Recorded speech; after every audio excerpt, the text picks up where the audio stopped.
रावण अमर था, उसकी अमरता की वजह थी उसकी नाभि में स्थापित अमृत, जिसकी वजह से उसे मारना असंभव था। रावण की नाभि में अमृत था। जब तक भगवान श्री राम ने रावण की नाभि पर वार नहीं किया तब तक रावण की मृत्यु नहीं हुई। रावण की नाभि में अमृत आया कहाँ से? रामायण में भी ये कहा गया है कि रावण को अमरता का वरदान था। प्राचीन धर्म ग्रंथों और मान्यताओं के अनुसार रावण की नाभि में अमृत था, जिसने उसको अमर कर दिया। यही कारण है कि रावण को मारना कोई साधारण बात नहीं थी।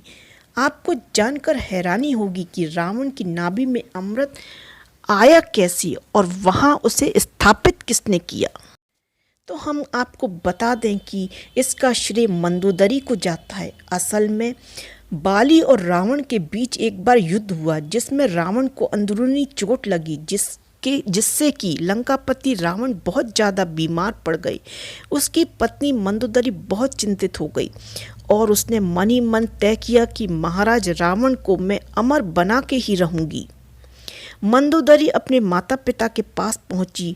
वह मय दानव की बेटी थी। उसके पिता अद्भुत ताकतों के स्वामी थे। माँ कई शक्तियों से लैस थी। अमृत कलश चंद्रलोक पर था। वहाँ मंदोदरी जा नहीं सकती थी क्योंकि उसके पास उड़कर जाने की शक्ति नहीं थी। उसके माता पिता ने उसे ये शक्तियाँ दी। वह उड़कर चंद्रलोक गई। हालांकि वहां जाकर भी वहां के अमृत कलश कुंड से अमृत की कुछ बूंदें लाना भी आसान नहीं था। कोई इसे चुरा नहीं सकता था। मंदोदरी के पिता ने ही उसे स्वर्गलोक में स्थापित किया था। चमत्कारिक और विद्युत शक्तियों द्वारा इस कलश को स्थापित किया गया था। कोई व्यक्ति इसके पास भी नहीं पहुंच सकता था।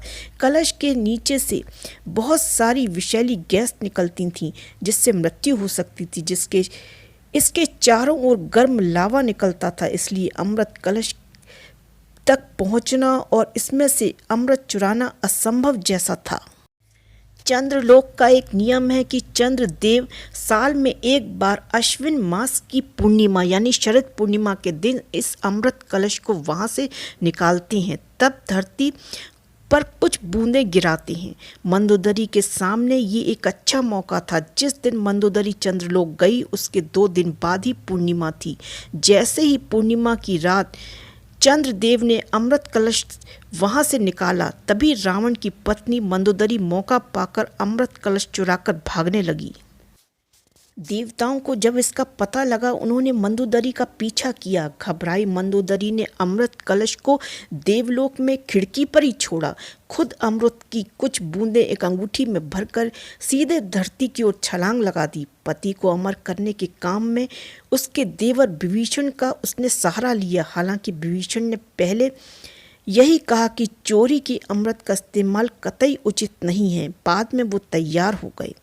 शरद पूर्णिमा के दिन अमृत की कुछ बूंद को रावण की नाभि में स्थापित करने का फैसला किया गया। इसके लिए अशोक वाटिका में रावण को बेहोश या अचेत किया गया। फिर विभीषण ने अमृत बूंदों को रावण की नाभि में स्थापित किया। इसी के चलते रावण अमर हो गया। विभीषण ऐसे शख्स थे जिन्हें नाड़ी का ज्ञान था। वह उस समय के एकमात्र वैस्कुलर सर्जन भी थे। इस अमृत के बारे में विभीषण ने राम को ही बताया था। फिर विभीषण से ये रहस्य जानकर प्रभु श्री राम ने आग्नेय वाण से उस अमृत को सुखा दिया, जिसके कारण बाद में रावण की मृत्यु हुई।